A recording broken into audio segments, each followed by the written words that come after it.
विद्यादि सागर सुधी गुरु हैं हितैषी। शुद्धात्म में निरत नित्य हितोपदेश। वे पाप ग्रीष्म ऋतु में जल हैं सयाने। पूजूं उन्हें सतत केवल ज्ञान पाने।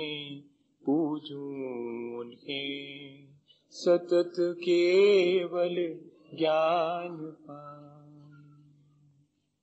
बोले भगवान महावीर स्वामी की, आचार्य शांति सागर जी महाराज की, आचार्य गुरुवर विद्यासागर मुनि महाराज की।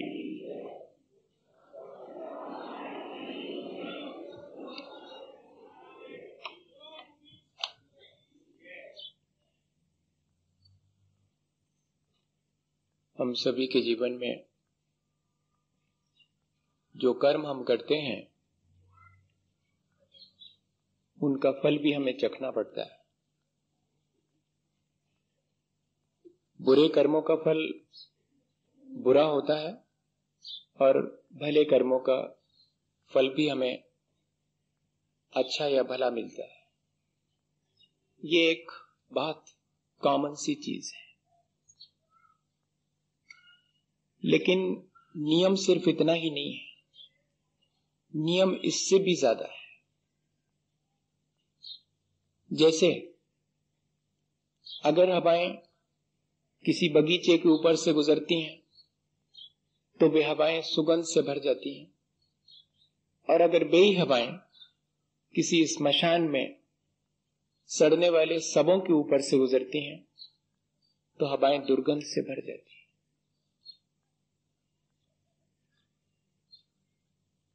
ठीक इसी तरह किसी को अपने जीवन में उसके प्रति अच्छा करें तब भी संभव है कि वहां से रिटर्न अच्छा ना मिले। और कभी कभी किसी के प्रति हम अच्छा ना करें और फिर भी वहां से रिटर्न अच्छा मिल सकता है। हमारे प्रेम की हवाएं सामने वाले की घृणा से टकराकर अगर दुर्गंध से युक्त हो जाती हैं तो इसमें कोई ज्यादा आश्चर्यचकित होने की बात नहीं है। ये हमें देखना पड़ेगा। ये निर्णय लेने से पहले हमें यह ऑब्जर्व करना पड़ेगा कि हमने जो कुछ भी कर्म किया है वो किस स्थिति में, किस परिस्थिति में किया गया है। द्रव्य क्षेत्र काल और भाव के अनुसार उसका रिटर्न वैसा का वैसा हमें मिले ऐसा जरूरी नहीं है, बदल करके भी मिल सकता है, तब चकित होने की आवश्यकता नहीं है। अगर हम एक गेंद जोर से फेंकते हैं और सामने दीवार है तो गेंद हम तक ज्यों की त्यों वापस लौट के आती है। वही गेंद हम जोर से फेंकते हैं और सामने अगर रेत का टीला है तो उसमें धस के रह जाती है। और वही गेंद जब हम फेंकते हैं और सामने अगर कीचड़ भरा पड़ा है तो हमारे ऊपर कीचड़ के छींटे भी लेके आती है। हमें ये ध्यान रखना पड़ेगा कि हमने किसके प्रति कैसा व्यवहार किया है। सामने वाले का राग द्वेष भी हमारे किए गए कर्म से प्रभावित होकर के हमें भी वैसा ही फल पाने के लिए बाध्य कर देता है। इसलिए कर्म करने की जो कुशलता है वो हमें बना करके रखनी चाहिए।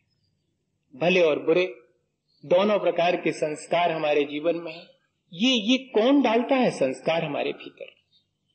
कभी कभी चाहते हुए भी हमारा मन अच्छा करने का सोचते हुए अच्छा क्यों नहीं कर पाता, और कभी कभी हम दूसरे का बुरा सोचते हैं फिर भी हम दूसरे का बुरा नहीं कर पाते। आखिर बात क्या है? कभी कभी हम सोचते हैं कि अपने जीवन को व्रत नियम और संयम से अनुशासित करेंगे लेकिन नहीं कर पाते।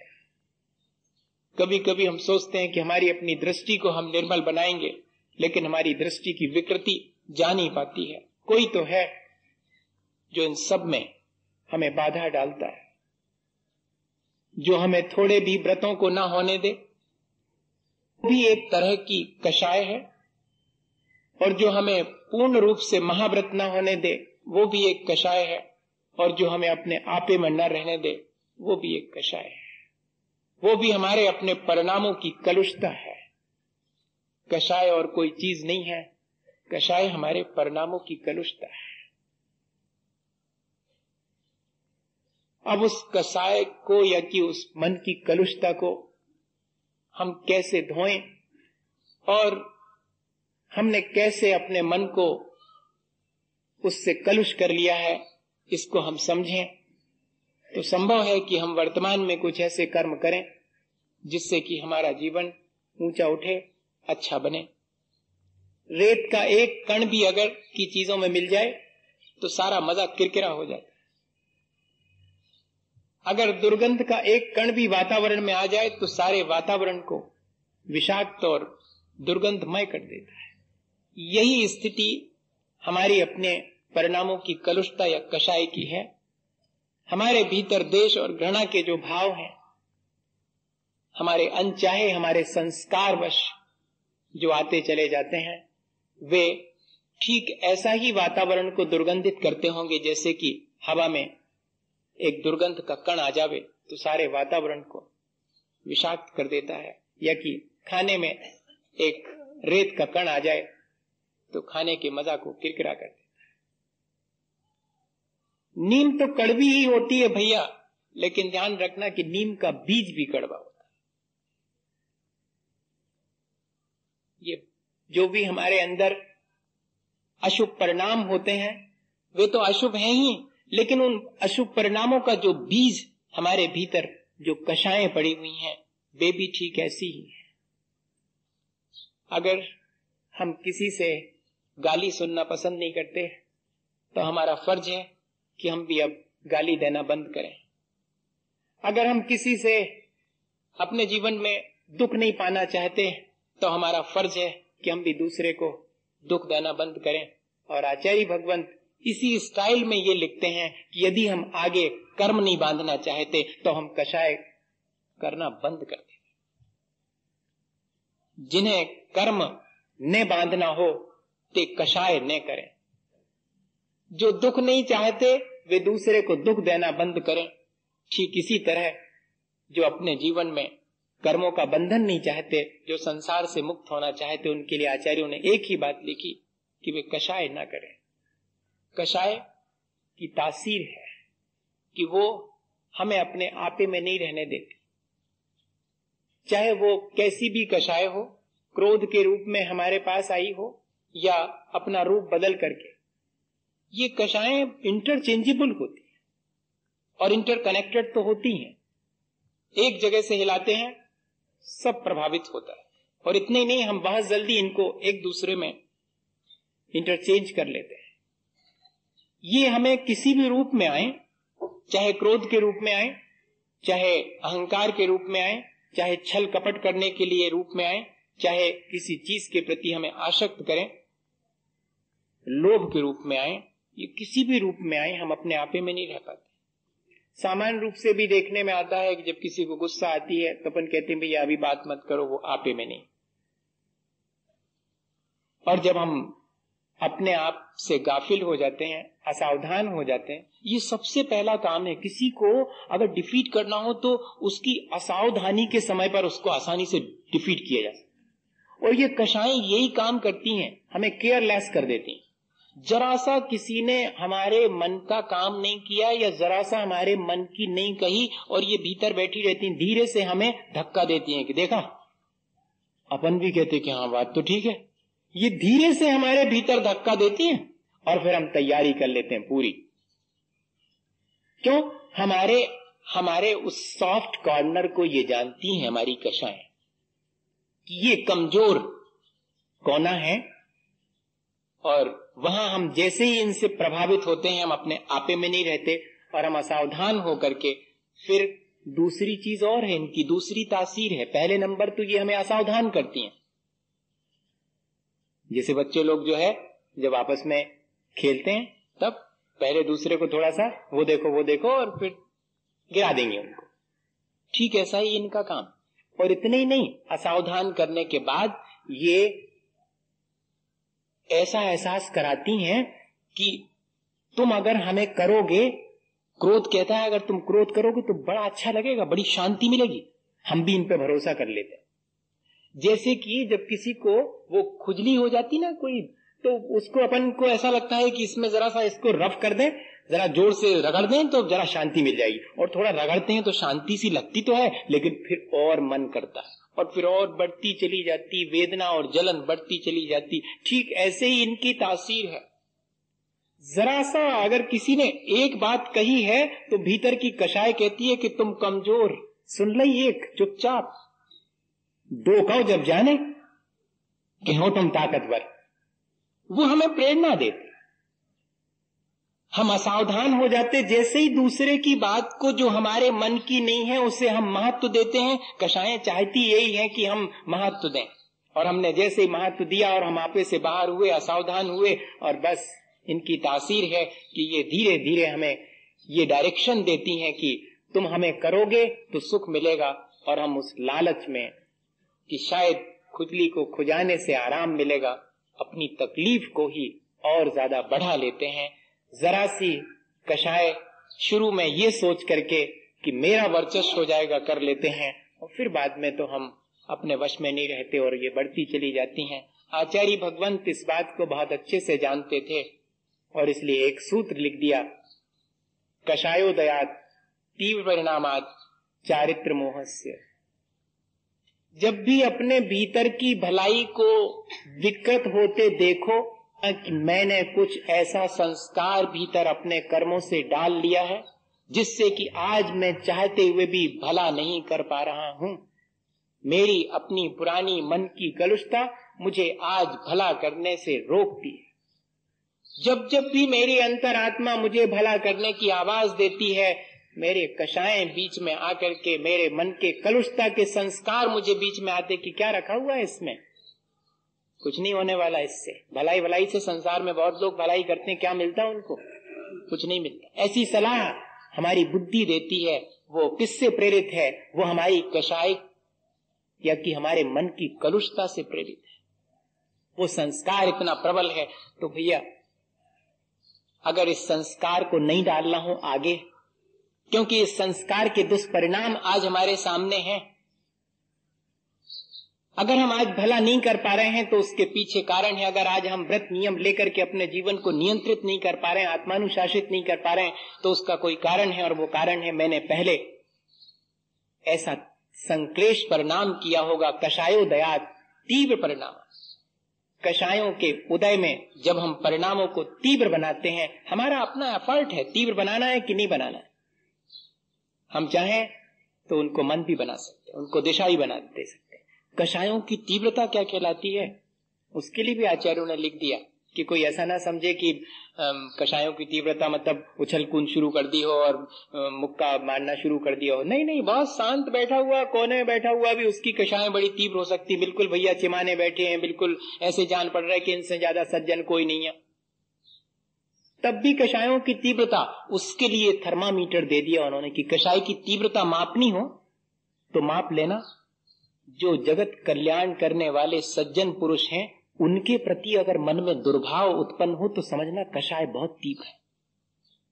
क्या इसमें कुछ नहीं लगना, चुपचाप बैठे होंगे कोने में, लेकिन भीतर जब भी जो जगत का कल्याण करने में लगे हैं, ऐसे सज्जन साधु पुरुषों के प्रति मन में दुर्भाव ना आ जाए, धर्म का विरोध करने की भावना मन के भीतर आ जावे, यहां तक कि धर्म का घात करने की भावना आ जावे, तो समझना कि कषाय की अत्यंत तीव्रता है। ये है कषाय की तीव्रता, जो कि हमारे अंदर ऐसा संस्कार डाल देती है कि जब हम अच्छा करना चाहते हैं, जब हम सोचते हैं कि आज तो मैं मंदिर जरूर से जाऊंगा, आज तो मैं पूजा करूंगा, आज तो मैं सेवा करूंगा, आज तो मैं दूसरे की मदद करूंगा, और नहीं कर पाते हैं, भीतर से कलुषता आकर के हमें फौरन उन सब कामों को करने से रोक देती है। भैया इस कषायों की तीव्रता को हम पहचाने, अपने भीतर की इस मन की कलुषता को पहचाने और फिर क्या उपाय हम कर सकते हैं वो उपाय भी हम खोजें। ठीक है, हमने अपनी अज्ञानतावश अपने मन की कलुषता से अपने भीतर एक ऐसा संस्कार डाल लिया है, वो तुम्हारी अज्ञानता के क्षण थे। आज हमें मालूम पड़ गया है कि ऐसा संस्कार डालना ठीक नहीं है, हम उसे दिशा दें। बहुत आसानी से दिशा दे सकते हैं। कषायों को दिशा देना कैसे दे सकते हैं दिशा? हमारे भीतर, सबके भीतर कोई ना कोई कषाय है। अपन बैठे हैं इस समय भी कोई ना कोई कषाय है। कौन सी कषाय है? अधिकांश लोगों के अंदर लोभ कषाय होगी, थोड़े बहुत लोगों के अंदर मान कषाय होगी, हो सकती कुछ लोग माया बैठे हो सकता, लेकिन इस समय क्रोध किसी को नहीं है। सब इंटरचेंज करते चले जाते हैं। हम अपने क्रोध को तुरंत मान में बदल लेते हैं, क्योंकि जैसे ही गुस्सा आई और देखा कि 4 लोग बैठे हुए, इनके बीच में इंसल्ट हो जाएगी, हम अपने क्रोध को दबा करके मान में कन्वर्ट कर देते हैं। सम्मान की भावना आ जाती है और फिर जब हमें लगता है कि यहां तो सम्मान नहीं मिलेगा तो हम धीरे से उठ करके और दूसरी जगह जाते हैं। लोगों से कहते हैं कि नहीं नहीं, वो चूंकि और लोगों को बैठना था इसलिए मैं उठ के वहां चला गया, मेरी अपनी मायाचारी में वो सम्मान कन्वर्ट हो जाता। तुरंत, देर नहीं लगता। क्रोध को कब हमने मान में कन्वर्ट कर दिया, मान को कब हमने मायाचारी में कन्वर्ट कर दिया और फिर बाद में लोभ जागृत हो गया, तो उस लोभ के चलते हो सकता है किसी दूसरे काम में हम लग जाते हैं। इस तरह हम चारों चीजों को अगर हम लोभ से शुरू करें तो जब लोभ की पूर्ति नहीं होती तो मायाचारी शुरू करते हैं, और मायाचारी प्रकट हो जाती तो अहंकार को चोट पहुंचती, और अहंकार को चोट पहुंचती गुस्सा आ जाता। तार कहां से लगा था? वो लोभ से शुरू हुआ था और पहुंच गया क्रोध तक, और क्रोध धीरे धीरे कन्वर्ट होकर के प्रकट नहीं होता और लोभ में परिवर्तित होकर के दिखाई तक नहीं पड़ता। ये कषायें इस तरह की, हमें इनको दिशा देनी चाहिए। कोई ना कोई कषाय हमारे अंदर होती है और हम उसको इस तरह कन्वर्ट जब इंटरचेंज कर देते हैं, तब फिर क्यों ना हम उसको अशुभ की जगह शुभ में, डिस्ट्रक्शन की जगह कंस्ट्रक्शन में लगा दे। अगर ये एनर्जी है तो इस एनर्जी को, जो कि डिस्ट्रक्टिव है, जो अपना और दूसरे का घात ही करेगी, तब क्यों ना उसको कंस्ट्रक्टिव बना दिया जाए। लोभ धन पैसे का भी हो सकता है, और लोभ मंदिर जाने का भी हो सकता, 4 बातें धर्म की सुनने का भी हो सकता, पिछी कमंडल मैं ले लूं, महाव्रत धारण करूं, इस बात का लोभ भी हो सकता। बिना इसके तो हो गई नहीं। उसी से धन पैसा, उसी लोभ के उदय में धन पैसा कमा सकते हैं, और उसी लोभ कषाय के चलते और हम उसको दिशा दे करके और अपना धर्म ध्यान भी कर सकते। अभी अपन कौन से लोभ से बैठे हैं? महाराज 4 बातें धर्म की सुनाएंगे, कुछ तो समझ में आएंगी, कुछ तो कल्याण हो जाएगा हमारा भी, चलो होके आते हैं। अब उस लोभ की दिशा भी बदल सकती है। अभी तो सिर्फ ये है मन में कि 4 बातें धर्म की सुनेंगे, और दूसरे प्रकार का लोभ उत्पन्न हो जाए। क्या पता महाराज के पास जाने से कोई मंत्र वगैरह दे देवे, और मंत्र दे देवे तो अपन तिजोरी में रख लेंगे, पैसा बढ़ जाएगा। लोभ, अब क्या उस लोभ का क्या कह सकते हैं कि किस दिशा में चला जाएगा? ये तो हमारे अपने वर्तमान लोभ, हमें इस बात की वाला लोभ का अंदर हम जैसा पुरुषार्थ करेंगे उस लोभ को वैसी दिशा दे सकते हैं। इसी तरह अपने मान को, क्रोध को और माया को भी हम ऐसी ही दिशा दे सकते हैं। गुस्सा करना है तो अपने ऊपर गुस्सा कर सकते हैं कि मैं इतना खराब क्यों हूं। दूसरा खराब है इस बात पे गुस्सा तो आता है, लेकिन मैं इतना क्यों बेईमान हूं, मैं क्यों इतना जो है कठोर हूं, इस बात पे क्यों नहीं हमारे अंदर गुस्सा आता है। हम अपने उस गुस्से को, क्रोध लेना सीख लिया तो देर नहीं लगती जीवन को संयमित होने में। एक उदाहरण है, जल्दी बात समझ में आ जाएगी। नवाह हुआ था उस नवयुवक का, और वो मुनिजनों के प्रवचन सुनकर के वापस लौटा तो जीवन साथी ने कहा कि तुम रोज प्रवचन सुनने जाते हो, हमारा भैया भी मिलता होगा वहां पर, वो भी रोज सुनने जाता है प्रवचन। हाँ, मिलता तो है। तो बात आगे बढ़ी। जीवन साथी ने कहा कि हमारा भैया सोच रहा है कि वो मुनि बने। इस नवयुवक ने सुना तो जोर से हंसा। बोले हंसते क्यों? बोले मैं इसलिए हंस रहा हूं कि उसका नहीं है मुनि बनना, क्योंकि जो सोचता है वो बनता नहीं है। अरे ऐसी भी कोई बात होती? बोले हाँ, अगर बनना है तो बन क्यों नहीं जाते? मना किसने किया? सोच क्यों रहे हो? जब भूख लगती है तो क्या सोचते हैं कि खाना खाऊं? खा लेते हैं। जब कभी कोई कड़ी बात कह देता है तो क्या सोच सोच के गुस्सा करते हैं? तुरंत कर लेते हैं। बताओ आप। तो जब कोई हमें कड़ी बात कहता है और हम बिना सोचे उस पर गुस्सा कर लेते हैं, तो हमारे मन में अगर ये भाव आया है कि हम मुनि बन जाए, तो बन क्यों नहीं जाते? देर क्यों लगा रहे हैं? उसके बस का नहीं है। ऐसा सुनते ही साथ जीवन साथी को अच्छा नहीं लगा कि भैया के बारे में हमारे ऐसा सोच रहे हैं। अच्छा, आप ऐसी बातें तो कर रहे हैं, आप भी तो रोज प्रवचन में जाते हैं, क्या आप एक क्षण में बन सकते हैं मुनि? अपनी ही बात अपने पर लागू हो गई। कही तो गई थी हंसी हंसी में, और अपनी ही बात अपने पर लागू हो गई। अभी तो कर रहे थे सिर्फ जरा सा इंटरटेन, बातों बातों का खेल, वो भी किसी न किसी कषाय के वशभूत होकर के कर रहे थे, लेकिन सिर्फ चिढ़ाने की दृष्टि से। और कहा था कि बन क्यों नहीं जाता, और इतना कहने पर कि तो आप भी तो सुनते हैं रोज, आप क्यों नहीं बन जाते, जब उसके लिए ऐसा कह रहे।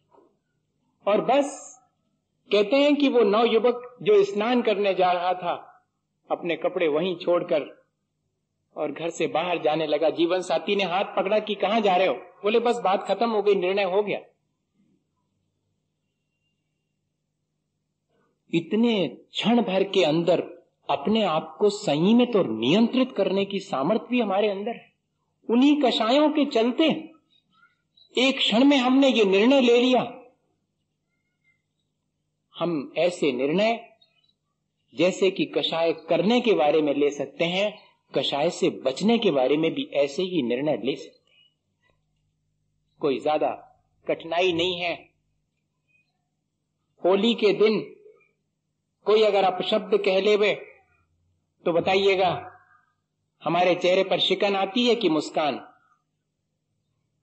होली का दिन है, अपशब्द कहेगा ही, वो तो हमें तो पहले से ही मालूम था, और उसके साथ में मिलकर के और हंसी करते हैं। उस दिन चेहरा म्लान नहीं होता, शिकन नहीं आती। और अगर वही अपशब्द होली के एक दिन बाद या एक दिन पहले कहे जाएं तो इसके मायने हैं कि मेरे ऊपर निर्भर करता है कि मैं करना चाहूं तो करूं, और नहीं करना चाहूं अपने मन को कलुषित तो नहीं भी करूं। कषाय का संस्कार मेरे मन को प्रभावित तो करेगा, लेकिन उस प्रभाव को मुझे तीव्र करना है या कि घटा देना है, ये मेरी अपनी चॉइस है, ये मेरे अपने हाथ की बात है। तो कषाय से बचने के लिए दूसरा उपाय, पहला तो यही कि हम जैसे मन को जल्दी से कलुषित कर लेते हैं, ऐसे ही हम मन को जल्दी से अच्छा बनाने की टेक्निक भी सीखें। और दूसरी चीज, जहां ऐसे निमित्त मिले कि हमारी कषाय को हवा मिले, वो बढ़े, उन निमित्तों से दूर रहें। हमारे मन को कलुषित करने वाले संयोग अगर हमें मिले तो हमारा फर्ज है कि हम उनसे दूर रहें। दूसरे के जीवन में भी हम इसी तरह ध्यान रखें। अपने जीवन में जैसे हम कलुषता के निमित्तों से दूर रहें, ऐसे ही दूसरे को भी उससे दूर रखें। दूसरे के मन में अगर कषाय जागृत हो जाए तो उसको हम हवा ना दें, और दूसरे से कह दें कि जब हमारे भीतर कषाय जागृत हो तो आप उसे हवा मत देना, हो सके तो ठंडा पानी डाल देना, ताकि वो हमारे मन को और अधिक बिगाड़ ना सके, कलुषित ना कर सके। हमारे आचरण को मलिन करने वाली अगर कोई चीज है तो यही कषाय है। इसी को चारित्र मोह कहते हैं। कल अपन ने मोह की एक वैरायटी देखी थी जो हमारी श्रद्धा को विकृत करती है, श्रद्धा को होने नहीं देती, दृष्टि की निर्मलता को मलिनता में कन्वर्ट कर देती है। ऐसे ही हमारे अच्छे आचरण को और बुरे में बदल देने वाली, हमारे भले स्वभाव को कलुष कर देने वाली ये कषायें हैं। इन पर हमें कमांड करना चाहिए। अभी तक तो हम इनकी ग्रिप में अपना जीवन व्यतीत करते हैं। अब हमारी ग्रिप इन पर होनी चाहिए। कब करना है, कितनी करना है, किस ढंग से करना है और कितनी देर तक करना है। गुस्सा तो करना है, कब करना, सुबह शाम दोपहर, कौन से टाइम, कोई फिक्स होना चाहिए। दुनिया भर के कामों का सबका समय फिक्स है, तो इसका भी तो होना चाहिए। अभी आप गाली देंगे, हम गुस्सा नहीं कर पाएंगे। देखिए आप शाम को दीजिएगा तो गुस्सा कर पाएंगे, अभी नहीं कर पाएंगे। हमें इतना टाइम नहीं है कि आप गाली दें और हम गुस्सा कर पाए, आपका हम कोई रिएक्शन नहीं कर पाए दे पाएंगे। ऐसा नहीं कह पाते हम, कभी कह पाते हैं।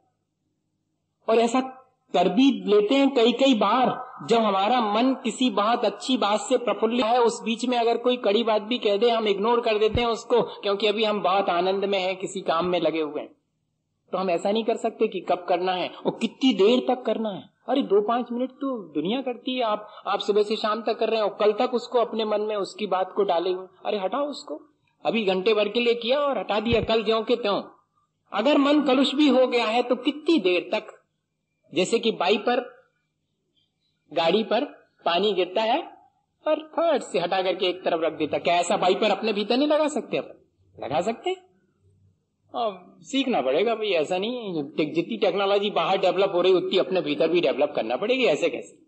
जब दुनिया भर में इतनी टेक्नोलॉजी डेवलप हो रही तो क्या भीतर नहीं कर सकते? एक बाइपर भीतर के लिए बनवा ले कि फट से वैसा घुमाया और सब कलुषता एक तरफ, फिर से वैसे ही चित्त, वैसे ही निर्मल। आ गई थी, किसको नहीं आ जाती? आप कचरा फेंकोगे तो थोड़ी गंदगी तुम्हारे भीतर आएगी। हमने फौरन पोंछा लगाया और बाहर फेंक दी, आप और फेंको तो ठीक है, हम तैयार हैं, हमने फिर से साफ कर दिया। ये हमें सीखना, कब करना, कितनी इंटेंसिटी की करना और कितनी देर तक करना। ये अगर हमारे मन में, अभी तो अपन क्योंकि क्रोध नहीं कर रहे हैं इसलिए उसके बारे में विचार कर रहे हैं, लेकिन जब आए तब इसको अप्लाई भी करना पड़ेगा। अभी तो ठीक है, अभी तो समझ में आ रहा है, लेकिन जब आए तब उसको फौरन इतना याद आ जावे। एक उदाहरण है इसका, यही आगरा में जब मैं चर्चा कर रहा था यही क्रोध के बारे में, उस बेटे ने मुझे बाद में आकर सुनाया कि आज तो मजा आ गया। कैसे? बोले हम एमडी जंक्शन से बाहर निकले अपनी कार लेकर के, और जैसे ही हमने टर्न की तो वहां से एक कार बहुत स्पीड में आई और दोनों बिल्कुल टक्कर होते होते रुक गए दोनों। अब बोले जैसे ही ऐसी स्थिति आई मेरे अंदर थोड़ा सा गुस्सा आया कि मैंने जब हॉर्न दिया था, लाइट भी की थी, तो क्यों आपने नहीं रोकी? मैं टर्निंग पे लेके आ रहा था, मैंने सारे इंडिकेशंस प्रॉपर दिए थे, मेरी कोई गलती नहीं है, सामने वाली गलती। ऐसा मेरे मन में आया, और जैसे ही ऐसा मेरे मन में आया तो मुझे थोड़ा सा अनईजी फील हुआ, मेरा मन सामने वाले के प्रति कलुषित हुआ, क्रोध आया मेरे मन। लेकिन अगले क्षण याद आया गया कि अभी अभी तो क्रोध पर हम करके आए हैं विचार कि कब करना, कितना करना, कितनी देर तक करना। बोले बस वो बात याद आती ही हंसी आ गई अपने आप चेहरे पर, और मेरे चेहरे पर बोले मुस्कान आई, तो सामने वाले कार में बैठा हुआ उसके चेहरे पे मुस्कान आ गई। बोले मैंने हाथ बाहर निकाला कि तुम निकाल लो, उसने भी हाथ बाहर निकाला कि तुम पहले निकाल लो। अगर कोई और अवसर होता तो बोले मैं दरवाजा खोल के उसके बोनट पर हाथ पटकता कि इतनी बड़ी गाड़ी लेके और घूमता है और चलाना तक नहीं आता, और हो सकता कि तनातनी हो जाती। लेकिन जरा में हमने उस क्रोध को दिशा दे दी, और जरा सी ये बात याद आ गई कि अरे क्या करना, हो गया ठीक। ऐसे हम अपनी कषायों को दिशा दे सकते। एक मित्र, छोटे से उदाहरण सुना करके बात पूरी करता हूं। ये उदाहरण तो आपको फोकट में बीच में आ गया, मुझे याद, वो जो मैं सोच के आया था वो तो आया ही नहीं, वो अभी आया, वो उसके बाद में आया। क्या हुआ कि एक बहुत बड़े प्रोफेसर थे और कोई एक सम्मेलन उनको करना था, तो उन्होंने अपने मित्र जो उनके कलीग थे प्रोफेसर, वो भी थे, बड़े बड़े लोगों की बात सुना रहा हूं उनकी। ऐसा हो सकता है कि व्यक्ति इतना पढ़ा लिखा और सब कुछ होने के बाद भी पढ़ाई लिखाई का कषाय से कोई संबंध नहीं, भी ये कषायें मन को कलुषित कर सकती हैं, और हो सकता है एकदम बिल्कुल मूर्ख हो, बुद्धू हो, वो भी इन कषायों से बच सकता है। सवाल सिर्फ अपने आप को संभालने का है। अगर ज्ञान अपने को संभालने में कारण बनता है तो वो ज्ञान श्रेष्ठ है, और ऐसा ज्ञान जो कि हमें हमारे जीवन को पतित कर दे, ऐसा ज्ञान कोई काम करे। दोनों प्रोफेसर हैं, दोनों का मन है कि कार्यक्रम अच्छा हो, सम्मेलन अच्छे से हो, तो क्या करें? माहौल बिल्कुल प्रतिकूल था, इस स्थिति में करना है फंक्शन। तो प्रोफेसर ने कहा कि कोई बात नहीं, अपन दो हैं, दोनों से काम चलेगा और मैं ही खुद अनाउंस करता हूं। और वो रिक्शा करके और रिक्शे में जो है और पूरे उसमें शहर में जाकर के कि ये सम्मेलन होने वाला है और यूनिवर्सिटी में और आप सबके लिए हम आमंत्रित करते हैं। तो लोगों को लगा कि अरे प्रोफेसर खुद जो है वो इस तरह कर रहा है, और समा बंध गई और सम्मेलन हो गया। अब वो सम्मेलन तो बढ़िया से चल रहा था, सब वक्ता बोल रहे थे अपनी अपनी तरह आके, लेकिन वही जो मित्र जो कि सारे शहर में और अनाउंस करने गए थे, जब उनको खड़ा किया तो बेचारा लंबा बोल गए। अब लंबा बोल गए तो ये जो दूसरे प्रोफेसर मित्र थे उनने धीरे से उनका कुर्ता खींचा कि सुनो, बहुत देर हो गई, तुम बोले चले जा रहे। बस उनको आ गई गुस्सा, इतने हजारों लोगों के बीच में और मैंने ही तो समा बांधी और मुझे ही नहीं बोलने दे रहे। आ सकती है? ये कन्हैयालाल मिश्र प्रभाकर ने अपनी किताब में उदाहरण लिखे और कहते हैं कि उस क्रोध के वशीभूत होकर उन्होंने इतने लोगों के बीच भी मंच से अपने उन प्रोफेसर मित्र की जो इंसल्ट हो सकती थी वो कर दी, अनाप शनाप कुछ भी कह दिया। अब वो जो मित्र थे वो सख्ती में आ गए कि सभा बनते बनते बिगड़ ना जाए, तो ये तो चुप रहे, अगर वे भी उबल जाते तो बिगड़ ही जाती बात, चुप रहे। और चुपचाप धीरे से माइक लेकर के और किसी बढ़िया वक्ता को खड़े कर दिया और फिर से सारा सम्मेलन तो हो गया, लेकिन दोनों तरफ के लोगों ने कहा कि एक माफी मांगो। लेकिन बात इतनी बढ़ गई थी कि दोनों एक दूसरे से नहीं मिले। ये नेहरू और महावीर त्यागी वाली बात नहीं है कि वो अपने कार में हाथ पकड़ के ले गए थे, आपको याद है कल परसों, वो वैसी नहीं, ये थोड़ी हट करके हो गई। ये दोनों ने एक दूसरे से बिल्कुल भी नहीं मिले और चले गए। कई दिन तक अनबोला रहा, बात ही नहीं हुई। प्रोफेसर मित्र जो थे उनके मन में कई बार आया कि अरे क्या इतनी सड़ी सी बात पर अगर ज्यादा बोल लिया था तो बोल लेना देना था, मैंने ही काय को कुर्ता पकड़ के खींचा, क्या करना था। तो उनने एक तो चिट्ठी पर क्या लिखा कि हम तो सोच रहे थे इतने दिन से तुम नहीं मिलने का नखरा कर रहे हो, अगर तुम नखरा कर रहे हो तो जल्दी से आ जाओ, मैंने चाय बनवा के रखी है। हाँ, वो वाला कॉमन वो जो टाइम होता कॉलेज में, क्या बोलते हैं उसको, क्या बोलेंगे, हमें समझ में नहीं आ रहा, टी टाइम। अब आगे समझ में, वो टी की आदत चली गई ना, इसलिए वो टी टाइम भूल गया था मैं। अपन को आहार का टाइम तो मालूम है, लेकिन क्या बड़ा मुश्किल है। जाकी जॉन में लगन, वो वही में मगन है। आपको कितनी जल्दी याद आ गया कि हमने जरा इशारा किया, आपने कहा टी टाइम होना चाहिए, यही सही है। तो वो टी टाइम में उन्होंने कहा कि अगर तुम, मैं सोच रहा था कि इतने दिन हो गए, अगर तुम नखरा कर रहे हो तो जल्दी से आ जाओ, मैं चाहे ही में गुस्सा हो तो भी आ जाओ, आज दो हाथ ही लेऊंगा। हाँ, ऐसा लिख दिया उस चिट्ठी पर कि अगर हमने तो सोचा था तुम नखरा कर रहे हो, नखरा कर रहे हो तो कोई बात नहीं, बलिहारी है तुम पर, और अगर गुस्सा कर रहे हो तब भी आ जाओ, आज तो दो हाथ करने का मन है। और जैसे ही ऐसी चिट्ठी, हमारी ये कलुस्ताएं हैं, और जैसे ये चिट्ठी पड़ी और भी आए और आके जो है, और इनने भी खड़े होके हाथ पकड़ लिया कि आओ बैठो। अब वो मित्र जो है माफी मांगने के मूड में, इनने कहा कि नहीं तुम तो चाय पी लो, और चाय पीते पीते और वो मित्र बोले, कहने लगे भैया उस दिन जरा बेवकूफी हो गई। तो इनने भी धीरे से कहा, किसकी, मेरी या तुम्हारी, और दोनों ने जोर से ठहाका लगाया और गले मिले। और बताइएगा, क्या हम इस तरह अपने मन की कलु एक दूसरे के साथ जैसे बढ़ा लेते हैं, ऐसे ही एक दूसरे के साथ मिलकर अपनी इस कलुषता को क्या हम वॉश आउट नहीं कर सकते? हम कर सकते हैं। स्वयं नहीं कर पाते हैं तो दूसरे की मदद से हम इस प्रक्रिया को थोड़ा सा विनम्र होकर के, थोड़ा सा झुक करके अपने मन को कलुष होने से बचा सकते हैं, इसी भावना के साथ कि हम सब अपने मन को निर्मल बनाएं और ये कलुषता का संस्कार जो हमें निर्मल होने में बाधक बने, हटा करके अपने जीवन को हमेशा के लिए आ सके। इसी भावना के साथ विद्यासागर मुनि महाराज